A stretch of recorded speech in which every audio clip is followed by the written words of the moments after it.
और स्मरना की कलीसिया से कोई शिकायत नहीं। और पिछली कलीसिया कौन सी थी? परगमन की कलीसिया, इससे क्या शिकायत थी? पिछली बार सिखाया मैंने, क्या शिकायत थी? परगमन की कलीसिया से क्या शिकायत थी? नहीं यार, पढ़ के नहीं बताना। उमर भाई देख रहे हैं नहीं तो पढ़ के नहीं बताना, लिखा हुआ है। खुदावंद यीशु मसीह को जो इस कलीसिया से शिकायत थी परगमन की, वो कौन सी थी? वो बलाम की तालीम मानने वाले थे, यही थी, यही लिखा हुआ है। और आज हम देखेंगे मकाशफा की किताब निकाले मेरे साथ, 2 बाब और उसकी 18 आयत से। आज की जो शिकायत है ये बड़ी खास है, ये शिकायत बड़ी खास शिकायत है। इस पर हम आज गौर करेंगे, खास तौर पर इस पर हम तवज्जो देंगे। हम जब चर्च में आते हैं तो किसके लिए आते हैं? किसके लिए आते हैं चर्च करने? खुदावंद यीशु मसीह से मुलाकात करने के लिए आते हैं। ये पादरियां लोग मिल रही हैं। हम खुदावंद यीशु मसीह से मिलने के लिए चर्च में आते हैं। तो खुदावंद यीशु मसीह से मिलने के लिए हमने क्या करना होता है? तैयारी कर आना होता है। तैयार होकर आना अच्छी बात है, साफ सुथरे कपड़े पहने, नहा धोकर आए, लेकिन खुदावंद यीशु मसीह आपके कपड़ों को नहीं देखता, आपके मेकअप को नहीं देखता। खुदावंद यीशु मसीह आपके दिल को देखता। खुदावंद यीशु मसीह हमारे दिलों पर नजर करता है कि हम कौन सा दिल लेकर चर्च में आए हैं और हम किस ख्वाहिश से आए हैं कि आज हमने खुदावंद यीशु मसीह से मुलाकात करनी है। जब हम ऐसा सोचकर चर्च में आएंगे तो यकीनन हमारी मुलाकात खुदावंद यीशु मसीह के साथ होगी। हम जब खुदा के कलाम में से सीखते हैं तो मेरे अजीजों, हमारी मुलाकात यीशु मसीह से हो जाती है, क्योंकि कलाम में जो कुछ लिखा हुआ है ये उसके मुंह की बातें हैं, ये खुदा के मुंह की बातें हैं तमाम। जब हम इनको समझते हैं, सुनते हैं और सीखते हैं, और खास तौर पर इन पर जब हम अमल करते हैं, जब हम इन पर अमल करते हैं तो हमारी मुलाकात खुदावंद यीशु मसीह के साथ हो जाती है। तो क्या जरूरी बात है कि हम मेकअप कर आए चर्च में? ये इसलिए बात कर रहा हूं कि आज हम इसी बात पर सीखने वाले हैं। आज जो भेद ओपन हो रहा है तवातीरा की कलीसिया पर, वो यही है कि हमने किस तरह चर्च में जाना है और क्या करने चर्च में जाना है। अपने नए कपड़े दिखाने के लिए नहीं जाना हमने। और आज इस बात को भी जानेंगे, बहुत सी बहनें सवाल भी करती हैं, पूछती भी हैं कि भाई साहब ये बताएं कि पहली बार जो मेकअप किया गया था किस औरत ने किया था? एक बार पहले भी मैं इस पर बात कर चुका हूं। बहनों के कहने पर मैंने बात की थी, इसी बात पर एतराज़ात भी हुए, पूछना शुरू कर दिया कि ये शायद मैं अपने से बात कर रहा हूं। मैंने बताया कि पहली बार जब मेकअप किया गया तो किसने किया और क्यों किया? तो इसलिए मैं बता रहा हूं कि खुदावंद यीशु मसीह हमारी दिल की तैयारी को देखते हैं, हमारी ज़ाहिरी तैयारी को नहीं देखते। वो इस चीज से उनको कोई लेना देना या कोई भी वास्ता नहीं है। ये बातें खास तौर नौजवान बेटियों के लिए और बेटों के लिए हैं, ताकि हम समझ सके खुदा को, खुदा के भेदों को जान सकें। आमीन, हालेलुया। जी हम तैयार हैं खुदा के कलाम को सुनने के लिए, सीखने के लिए। जी मुकाशफा की किताब उसका 2 बाब और उसकी 18 और 19 आयत हम पढ़ेंगे।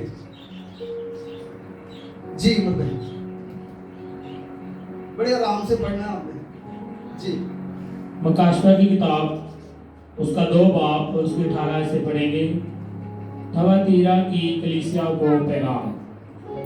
और थवातीर की कलीसिया के फरिश्ते को ये लिख कि खुदा का बेटा, जिसकी आंखें आग के शोला की मानद और पांव खालिस पीतल की मानद हैं, वो ये फरमाता है कि मैं तेरे कामों और मोहब्बत और ईमान और खिदमत और सब्र को तो जानता हूँ, और ये भी कि तेरे पिछले काम पहले कामों से ज्यादा हैं। आमीन। हमें खुदा के कलाम का पढ़ा जाना, सुना जाना हम सब के लिए पैसे बरकत। सब आमीन कहते हैं। आमीन। बड़ा ही खास पैगाम, और हम सब जानते हैं कि ये जो पैगाम दिए जा रहे हैं, मुकद्दस यूहन्ना आरिफ इन पैगामात को लिख रहे हैं, और लिखवा कौन रहा है?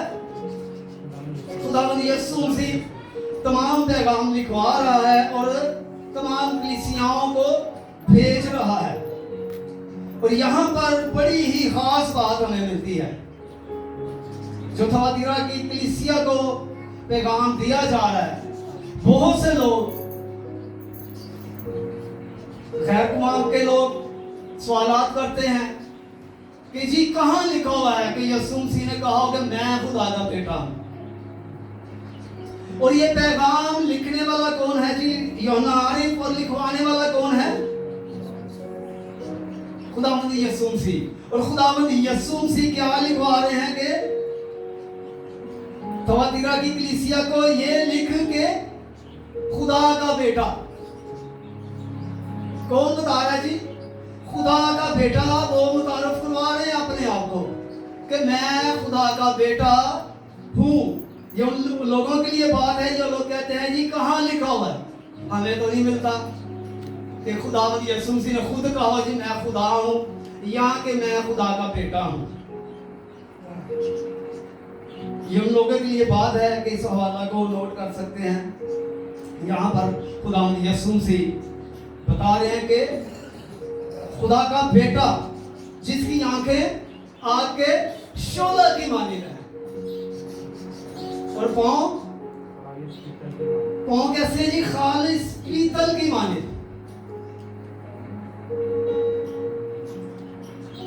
ये खुदावंद यीशु मसीह अपना हुलिया बता रहे हैं। ये वो हुलिया है जब आसमान पर वो चले गए हैं, वो जलाल में आ गए हैं, तो उनका हुलिया चेंज हो चुका है।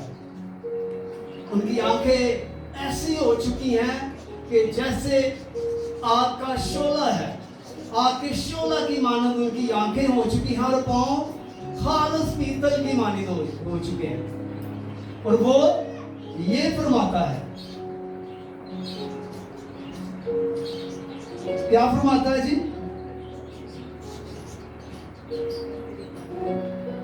क्या फरमाता है जी? उमर भाई 19 दोबारा पढ़िए। मैं तेरे कामों और मोहब्बत और ईमान और खिदमत और सब्र को तो जानता हूँ, और ये भी कि तेरे पिछले काम पहले कामों से ज्यादा हैं। आमीन। आमीन। सबसे पहली बात कहता है कि मैं तेरे कामों को जानता हूं। खुदावंद यीशु मसीह थवातीरा की कलीसिया से जो बात कर रहे हैं, सबसे पहली बात कि वो हमारे कामों को जानता है कि हम क्या काम करते हैं। ये उन कामों की बात नहीं हो रही जो हम जॉब करते हैं या कोई काम सीख रहे हैं। हम पूछे जी क्या काम करते हैं? मैं जी गाड़ी चलाता हूँ, जैसे उमर भाई ड्राइव करते हैं, या खुरम भाई डेंटिंग का काम करते हैं। ये उन कामों की बात नहीं हो रही। जो शख्स दुनिया में आया वो कोई ना कोई काम करता है, कोई जॉब करता है, कोई काम करता है, कोई बिजनेस करता है, कोई कुछ करता है। लेकिन यहाँ पर जो काम बयान किए जा रहे हैं कि हमारे वो काम जो हम करते हैं और वो काम सिर्फ हम जानते हैं कि हम क्या करते हैं, कोई दूसरा नहीं जानता, वो हम जानते हैं। तो यहाँ फिर वो खुदा यीशु मसीह जानते हैं, जो बता रहे हैं कि मैं तेरे कामों को जानता हूं।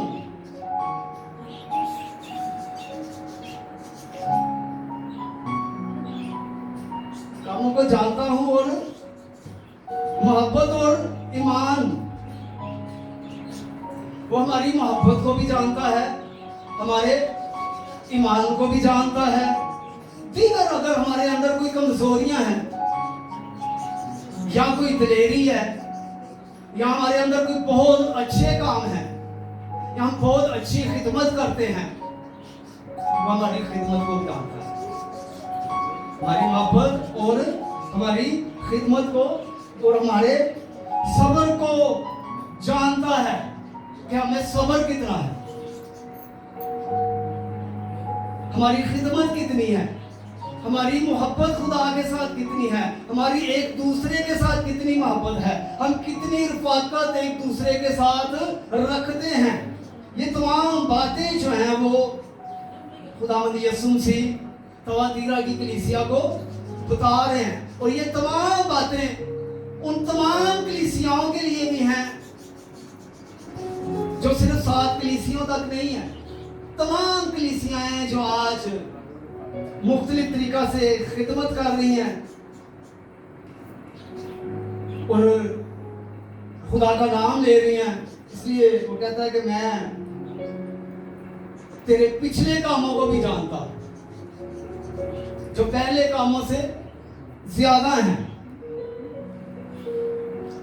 यानी कि खुदा का बेटा जिसकी आंखें आग के शोला की मानिंद है और पांव खालिस पीतल की मानिंद है, वो हमारी तमाम चीजों को जानता है, हमारे तमाम कामों को जानता है कि हम कितना सब्र करते हैं, हमें मोहब्बत कितनी है, हम कितना खुदा के साथ लगाव करते हैं, कितना हम खुदा के साथ रफाकत रखते हैं।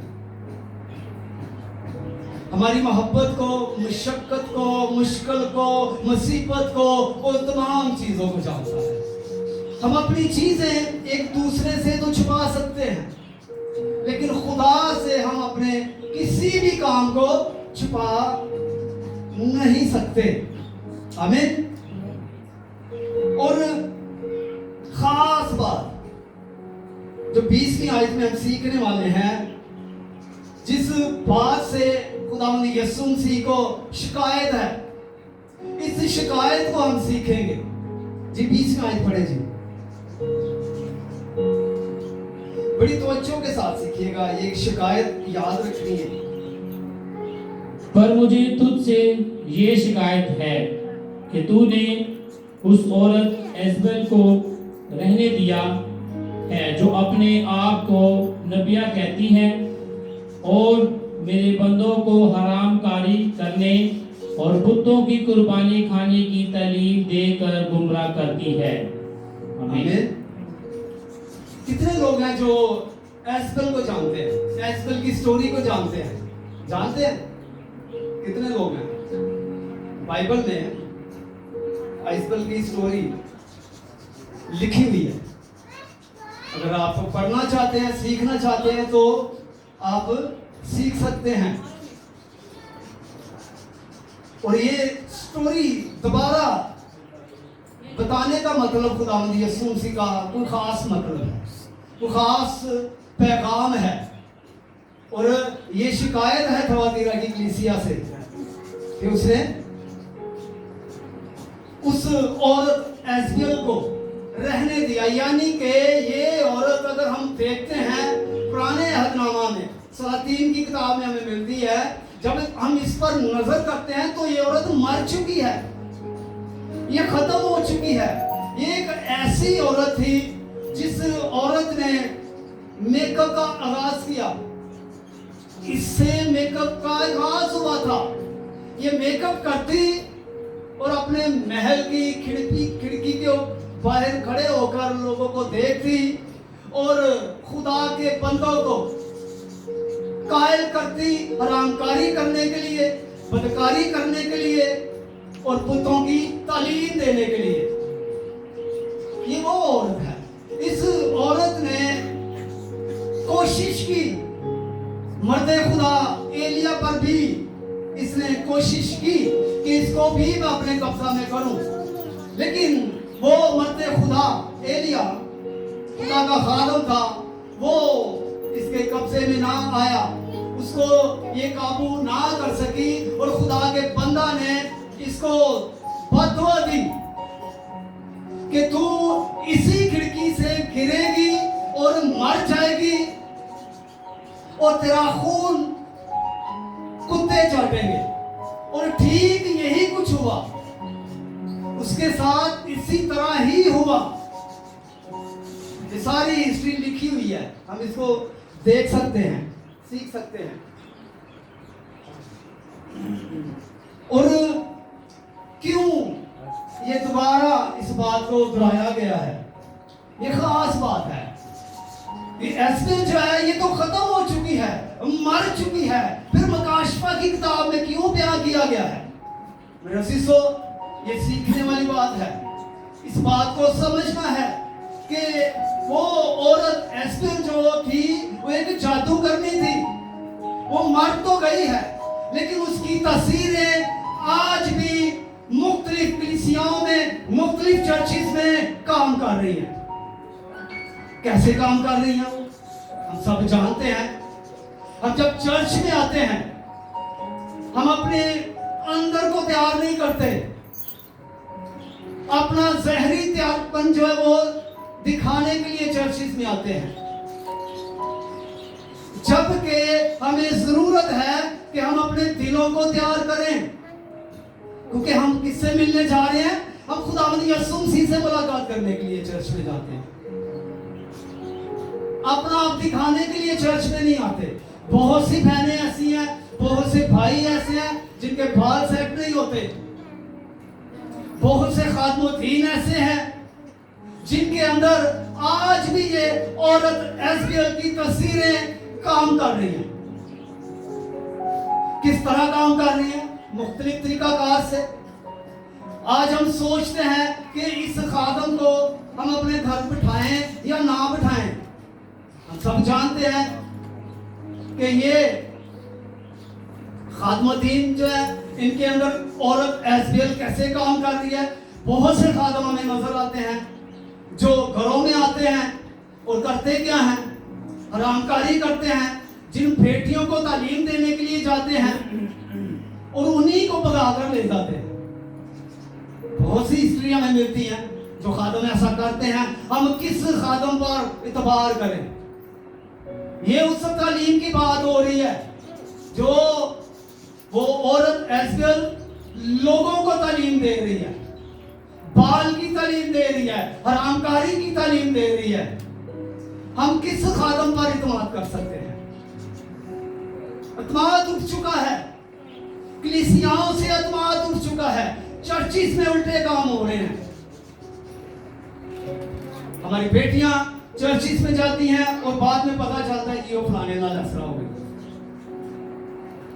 वो तस्वीरें आज भी चर्चों के अंदर काम कर रही हैं।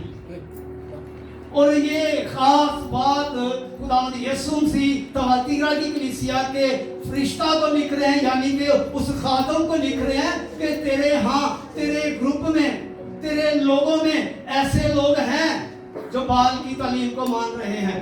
बाल देवता को जानते हैं ना हम सब। बाल देवता उस दौर का एक ऐसा देवता था जो अपने हाथों से लोगों ने तैयार किया था।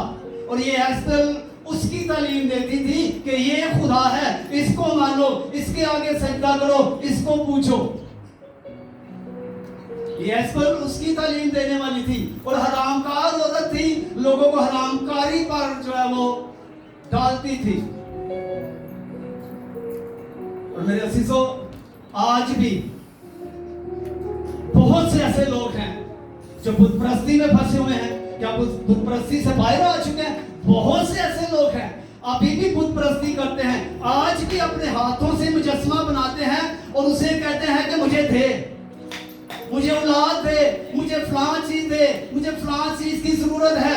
आज भी ऐसे ही कामों में फंसे हुए हैं, क्योंकि आज भी उसी औरत एजबेल की तस्वीर हमारे चर्चों में, हमारी कलीसियाओं में काम कर रही है। तो इसलिए खुदा यीशु मसीह हमें आगाह कर रहे हैं, उस थवातीरा की कलीसिया के फरिश्ता को लिख रहे हैं कि होशियार हो जा, कि तेरे ग्रुप में आज भी वही काम हो रहे हैं। आज भी क्या शिकायत है कि तेरे यहाँ ऐसी औरत है, जो औरत एजबेल थी, जो अपने आप को नबिया कहती है। कैसी बात है? क्या तालीम कौन सी दे रही है और अपने आप को क्या कहती है जी? क्या नबिया या नबी ऐसे होते हैं जो बुतों की तालीम देते हैं, जो हरामकारी की तालीम देते हैं, ऐसे होते हैं? नबी तो नहीं ऐसे हो सकते, या फिर अपने आप को नबिया कहती है औरत, तो वैसी नहीं हो सकती। इसलिए मेरे अजीजों, हमें खालिस तालीम नहीं मिल रही जब तक हम अपनी कलीसियाओं में से इस एजबेल की तस्वीर को निकालेंगे नहीं। जब हम इसको निकालने की कोशिश करते हैं तो बहुत सी मुखालफत हो जाती है, अपने ही कलीसिया के लोग मुखालिफ हो जाते हैं जब हम कहते हैं कि मेरी बहन मेकअप करके ना आया, मेरी बहन, मेरी बेटी ये मर्दों वाले कपड़े पहनकर चर्च में ना आया कर। तो वो क्या कहते हैं, ये बखरा ही पादरी लग गया सामने। जब हम इन बातों से रोकेंगे नहीं, बताएंगे नहीं, तो कैसे पता चलेगा? जब हम बताएंगे नहीं तो हम ये कह सकते हैं कि ये जो बता रहा है ये भी नकली है, इसके अंदर भी वो औरत एजबेल जो है वो काम कर रही है। जो सच्चाई बयान करेगा उसके अंदर वो काम नहीं कर सकती, किसी भी तरह की शैतान की तस्वीर काम नहीं कर सकती। तो इसलिए मेरे अजीजों, ये औरत एजबेल अपने बंदों को हरामकारी और बुत परस्ती और बुतों की कुर्बानियों की तालीम दे रही और लोगों को गुमराह कर रही है। और आज भी हमारे लोग गुमराह हैं। फिर तो आता हूं कि आज भी हम अपने हाथों से बुत बनाते हैं और उसके आगे सजदा करते हैं।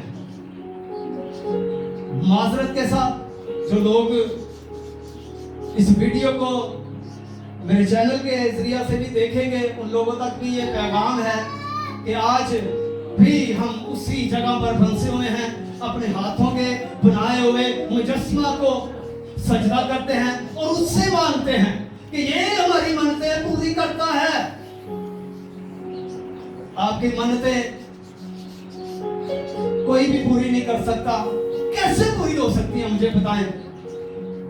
जब आपने एक चीज को खुद तैयार किया है, किसी भी मिट्टी से किया है, चौक से किया है, किसी चीज से किया है, तो खुद बनाकर वो खुद आपको कैसे दे सकता है? कुछ भी हासिल नहीं होगा आपको।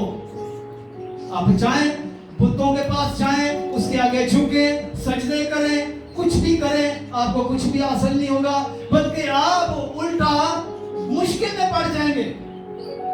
और इन चीजों से बाहर आने की कोशिश करें ताकि हम उस औरत एजबेल को कुचल सकें जो आज भी हमारी जिंदगियों में काम कर रही है। हम उसको कुचल सकते हैं मेरे अजीजों, हम उसको खत्म कर सकते हैं।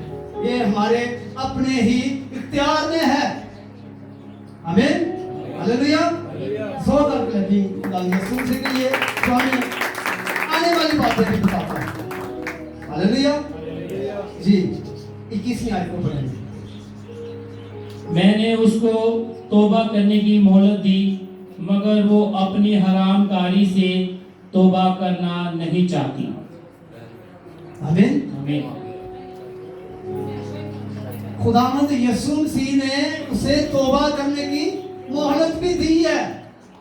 खुदावंद हर शख्स को तौबा करने की मोहलत देता है। इसको भी मोहलत दी है। ये बुतप्रस्त औरत है, हरामकार है, हर तरह की बुराई इसके अंदर है, लेकिन खुदावंद यीशु मसीह ने इसको भी तौबा करने की नौबत दी है, मोहलत दी है कि ये अपने कामों से तौबा कर दे और बाज आ जाए, मेरे बंदों को गुमराह करने से, बुतों की कुर्बानियां खिलाने से बाज आ जाए। लेकिन वो अपने कामों से तौबा करना नहीं चाहती। बहुत से आज भी लोग हैं जिनको हम तौबा के लिए कहते हैं, वो जी कल कर लेंगे। इस औरत पर नजर करें जिसको दोबारा से मकाशफा की किताब में बताया गया है, दोहराया गया है। ये खास बात है कि हम इस बात को जाने कि जब तक हम तौबा नहीं करते, जब तक हम तौबा नहीं करते तो ये स्पिरिट हमारे अंदर से नहीं निकलती। जब हम तौबा करते हैं तो ये स्पिरिट का जोर टूट जाता है। तो जो लोग तौबा करके भी यही काम करी जाते हैं दोबारा, उनके लिए भी बात है जी। 22 मिनट पढ़े। देख मैं उसको बिस्तर पर डालता हूँ और जो उसके साथ जना करते हैं अगर उसके से कामों से तौबा ना करें तो उनको बड़ी मुसीबत में फंसाता हूँ। आमीन। जो तौबा कर भी फिर वही काम करते हैं तो उनको फिर मैं छोटी मुसीबत में नहीं फंसाता, बड़ी मुसीबत में डालता हूँ कि ले हूं तो फंसिया है, हूं तो मैंने निकल के रहा। वो ऐसी मुसीबत में पड़ जाते हैं कि वो निकल नहीं सकते, उनके पास निकलने का कोई भी रास्ता नहीं बचता। ऐसी बड़ी मुसीबत में वो पड़ जाते हैं। और पड़ते क्यों हैं? अपने ही कामों से। उनको तौबा करने की मोहलत भी दी गई, तौबा कर भी चुके हैं कुछ लोग, लेकिन फिर भी वहीं फंसे। वो लोग निकलना ही नहीं चाहते क्योंकि वो कोशिश नहीं करते। तो निकलेंगे तब जब हम कोशिश करेंगे। हम कोशिश नहीं करेंगे तो हम मुसीबतों में पड़े रहेंगे। मेरे सीसो जी 23 आए। और उसके फर्जंदों को जान से मारूंगा और सब कलीसियाओं को मालूम होगा कि गुर्दों और दिलों को जांचने वाला मैं ही हूँ और मैं तुम में से हर एक को उसके कामों के मुआफिक बदला दूंगा। आमीन। आमीन। हम कहते हैं जी हमने तौबा कर लिया, हम खुदा के फरजंदों में, लेकिन यहाँ पर जो फरजंद बताए जा रहे हैं वो एजबेल के फरजंद हैं। उसकी कुर्बानी को मारने वाले हैं, उसकी कुर्बानियों को खाने वाले हैं, बुतों को खाने वाले हैं और हरामकार हैं। उनको तौबा करने की मोहलत तो दी गई है, लेकिन वो अपनी हरामकारी से बाज नहीं आते। तो मेरे अजीजों, खुदा का बेटा फरमाता है कि मैं उनके कामों के मुआफिक उनको बदला दूंगा। यानी कि जो काम हम करते हैं, अच्छे काम करते हैं तो हमें अच्छा बदला मिलेगा। अगर हम बुरे कामों में फंसे हुए हैं अभी तक में तो हमें बुरा बदला मिलेगा। जैसे हम बुरा करते हैं दुनिया में भी तो हमारे साथ बुरा ही होता है, अच्छा नहीं हो सकता। जब हम अच्छा करेंगे, अच्छा सोचेंगे तो हमारे साथ अच्छा ही होगा। मेरे सीसो, तो खुदा हमें चाहता है कि हम तौबा करें और उन कामों से बाज आए जो काम हमें इस खुदा के कलाम में बताए जा रहे हैं कि बुतों की कुर्बानी खाने से, बुत परस्ती करने से, आरामकारी करने से और दीगर बुरी बातों से बाज आए। तब हम हस्बैंड के फरजांद नहीं रहेंगे बल्कि खुदा के फरजांद हो जाएंगे। आमीन। जी 24 में पढ़िए। मगर तुम थवातीर के बाकी लोगों से जो उस तालीम को नहीं मानते और उन बातों से जिन्हें लोग शैतान की गहरी बातें कहते हैं ना वाकिफ हो, ये कहता हूँ कि तुम पर और बोझ ना डालूंगा। आमीन। आमीन। ये किनसे बात हो रही है? थवातीरा की कलीसिया से बात हो रही है। और मैंने पहले भी बताया कि ये थवातीरा की कलीसिया, वो चौथी कलीसिया जो है, इसको हम अगर गौर करें तो ये तमाम कलीसियाओं के लिए बात है जो गहरी शैतान की बातों को मानते हैं, गहरी बातों को। इसका मतलब है कि शैतान की भी बड़ी गहरी बातें हैं जो हम दिल से निकालना नहीं चाहते। गहरी बातें अपने दिलों में रखते हैं, ऊपर से कुछ नजर आते हैं लेकिन अंदर से हम कुछ और होते हैं, गहरे होते हैं। हम कहते हैं हम पर तो बड़े गहरे भेद नाज़िल होते हैं। हम तो खुदावंद यीशु मसीह को देखते हैं, उसकी आंखें आग की शोला की मानिदा है। और बहुत से लोग जी मैं तो खुदावंद यीशु मसीह को आज ना अपने नाल ही बैठे हैं देखे भाई कौन सा खुदावंद यीशु मसीह है जिसको तो आप देख ही नहीं सकते। पौलुस ने उसको देखा और वो अंधा हो गया। उसकी आंखें आग के शोला की मानिदा है, हम उसकी आंखों को ही नहीं देख सकते। हम साथ कैसे बिठा सकते? बैठ जाएगा हमारे साथ? नहीं बैठ सकता। उसको देखना है तो अपने अंदर को साफ करना पड़ेगा, अपने दिलों को साफ करना पड़ेगा, अपने दिल पर नजर करनी पड़ेगी। जब हम चर्च में आते हैं तो हम खुदावंद यीशु मसीह से मिलने आते हैं। ये सारी बातें खुदावंद यीशु मसीह की बातें हैं, जितनी भी खुदा के कलाम में हमें मिलती है। तो जब हम इनको देखते हैं, इनको पढ़ते हैं, इनको समझते हैं और इस पर अमल करने की कोशिश करते हैं तो हम खुदावंद यीशु मसीह से मुलाकात करते हैं। आमीन। जी 25 में अलबत्ता जो तुम्हारे पास है मेरे आने तक उसको थामे रहो। जी क्या कुछ है हमारे पास जिसको हम थामे रखें, यानी कि हम उसको संभाल कर रखें। कोई ऐसी बातें तो हमारे अंदर होंगी जो अच्छी हैं, उनको हम थामे रखें। कब तक? जब तक खुदावंद यीशु मसीह आ नहीं जाते। हम उनको थामे रखें, अच्छी बातों को अपने पास रखें और बुरी बातों को अपने अंदर से निकाल दें। अगर हम खुदावंद यीशु मसीह को देखना चाहते हैं तो हम उन अच्छी बातों को थामे रखें, यानी कि पकड़े रखें। जो हमारे अंदर हैं उनको थामे रखेंगे तो मेरे असीसों एक दिन आएगा कि जैसे हमने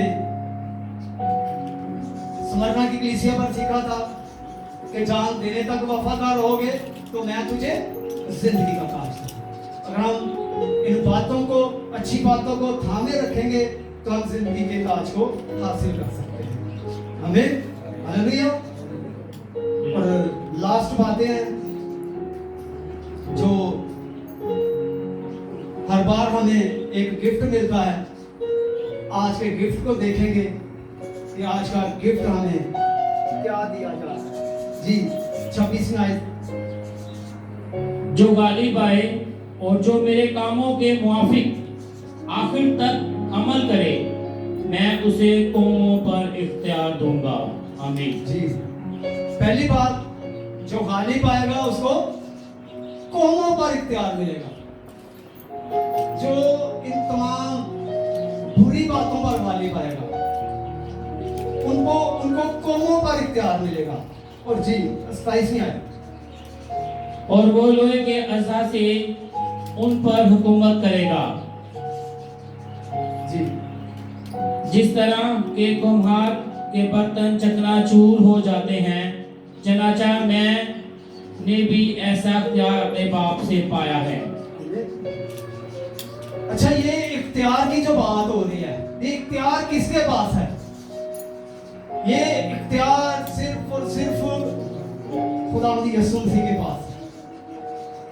खुदावंद यीशु मसीह लोहे के आसा से हुकूमत करने के लिए जब जमीन पर आएगा और ये इख्तियार उसके पास है, और जो आखिर तक उनकी बातों पर अमल करेगा, सच्चाई से चलेगा, ये उसके पास भी इख्तियार है कि वो कौमों पर हुकूमत करेगा। ये सिर्फ मसीहियों के लिए है। और उनको गिफ्ट क्या मिलेगा जी? और मैं उसे सुबह का सितारा दूंगा। हमें ये गिफ्ट है हमारे लिए। कौन सा सितारा मिलेगा? सुबह का। अगर हम सुबह के सितारे को देखें तो वो दिन के टाइम सूरज निकला था फिर भी वो चमक रहा होता है, वो कितनी उसके अंदर चमक होगी। उनको क्या दूंगा? सुबह का सितारा। ये सुबह का सितारा कौन है? सुबह का सितारा कौन है जो हमें गिफ्ट मिल रहा है? ये सुबह का रोशन सितारा कौन है? खुदावंद यीशु। मैंने पहले कहा था कि जो खुदावंद यीशु मसीह को देखना चाहते हैं उनको कोई जरूरत नहीं है कि वो बड़ा तैयार होकर आए। जैसे भी कपड़े हैं, साफ कपड़े पहने हैं, तैयारी के लिए कोई कुछ नहीं है, लेकिन अपने दिल को तैयार करें और चर्च में आए, खुदावंद यीशु मसीह के साथ मुलाकात करें और ये सुबह का रोशन सितारा हमें मिल जाएगा। ये सुबह का रोशन सितारा हमारा खुदावंद यीशु मसीह है। आमीन। एक और भी सितारा है अगर आप देखना चाहते हैं। एक और भी सितारा है, उसको भी सुबह का सितारा कहा गया है। देखना चाहते हैं? देख लें। निकालें मेरे साथ ईसाया की किताब निकालें, ईसाया नबी की निकाले। चले देख लें इसको। मैं चाहता हूं इस स्टार से भी हम वाकिफ हो जाएं। ईसाया 14 बाब।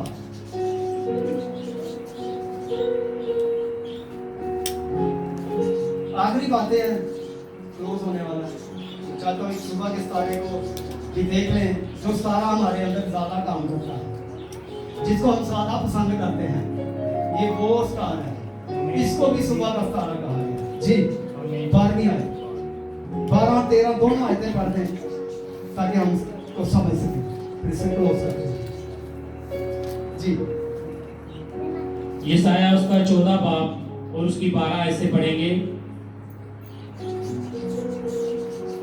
ऐ सुबह के रोशन सितारे, तू क्यों कर आसमान पर से गिर पड़ा? ऐ कौमों को पुष्ट करने वाले, तू क्यों कर जमीन पर पटका गया? तू तो अपने दिल में कहता था, मैं आसमान पर चढ़ जाऊंगा, मैं अपने तख्त को खुदा के सितारों से भी ऊंचा करूंगा, और मैं शुमाली अतराफ में जमात के पहाड़ पर बैठूंगा। आमीन। आमीन। समझ लगी है जी? ये कौन सा सितारा है जो आसमान से गिर पड़ा है, जो आसमान पर से पटका गया है? ज्यादा हम इस स्टार को पसंद करते हैं, जो गिराया गया है, जो गिरा हुआ है और हमसे भी गिरे हुए काम करवाता है। ये स्टार तो हमारे पास है ही, लेकिन आज हमें जो गिफ्ट मिल गया है वो खुदावंद यीशु मसीह है, जो सुबह का चमकता हुआ रोशन सितारा है। आज हम उस स्टार को अपने साथ लेकर अपने घरों में जाएं, ना कि उस स्टार को जो ईसाया नबी बता रहे हैं कि आसमान से पटका गया। और पटकाई गई चीज, गंदी चीज को हमेशा गिराया जाता है, पटका जाता है। जिस तरह के इस एस्बेल को खिड़की से पटका गया, नीचे गिराया गया और इसकी लाश को, इसके खून को कुत्तों ने चाटा था। और इसी तरह ईसाया कहता है कि ये वो सुबह का रोशन सितारा है जो आसमान पर से गिर गया है, जो गिरे हुए काम करता है, जो हमसे भी गिरे हुए काम करवाता है। हमने इस स्टार को साथ भी लेकर जाना, हमने उस जिंदा खुदा के बेटे को, जो हमारा हकीकी स्टार है, उसको अपने साथ लेकर आज अपने घर आमीन, हालेलुया जी। आखिरी आयत पढ़ लें जी, ये भी जरूरी है क्योंकि हर बार ये लिखा जाता है। जिसके कान हो वो सुने के रूह कलीसियाओं से क्या फरमाता है। आमीन, आमीन। हर बार इनाम मिलता है और हर बार हमें बताया जाता है कि जिसके कान हो, कान हम सबके हैं और खुदा करे कि हमें सुनने वाले कान अता करे और समझने वाला दिल अता करे, ताकि हम इन भेदों को, इस गहरे मुकाशफात को जान सके, समझ सके और इन सब पर हम अमल कर सकें। आमीन, हालेलुया। खुदा आपको बरकत इस काम में।